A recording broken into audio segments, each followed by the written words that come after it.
నెల్లూరు జిల్లా పొదలకూరులో ఎమ్మెల్యే సోమిరెడ్డి చంద్రమోహన్ రెడ్డి పర్యటించారు. ఇంటింటికి తెలుగుదేశం కార్యక్రమంలో భాగంగా ఆయన కరపత్రాలు పంపిణీ చేశారు. ఈ సందర్భంగా మాజీ మంత్రి కాకాని గోవర్ధన్ రెడ్డి వ్యాఖ్యలపై తీవ్ర ఆగ్రహం వ్యక్తం చేశారు. నారా లోకేష్ పై అనుచిత వ్యాఖ్యలు చేస్తే సహించేది లేదని హెచ్చరించారు.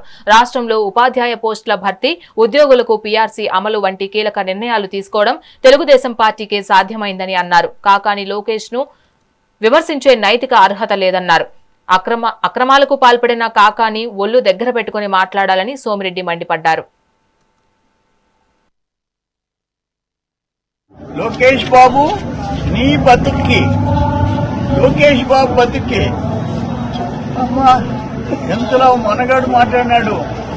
ఒక కల్తీ బంద్యం చేసినోడు, ఒక నకిలీ పత్రాల్లో దొరికినోడు, ఒక కోర్టు ఫైల్స్ దొంగతనం చేసినోడు, పేదోళ్ల భూములు కొట్టేసినాడు, ఆవిలేటిపాటిలో ఎస్సీల భూములు కొట్టేసినాడు, సర్వేపల్లిలో గిరిజన భూములు కొట్టేసినాడు, మరుపూర్లో ఇన్కమ్ ట్యాక్స్ పేయీలకి కోట్ల రూపాయల ఆస్తులు నకిలీ బినామీలకి కట్టబెట్టినాడు, అల్లుడి పేరుతో భూములు కొట్టేసినాడు, 100 కోట్ల రూపాయల ఆస్తి కొట్టేసినాడు రెండో అల్లుడి పేరుతో.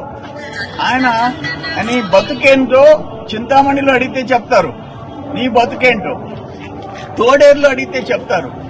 లోకేష్ బాబుని నీ బతుక్కి అని మాట్లాడతావా? కొవ్వు ఎక్కువైపోయింది. బెరియాట్రిక్ సర్జరీ చేయించి కండలు కోయించుకున్నావు, మళ్ళీ కండలు పెరిగిపోయినాయి.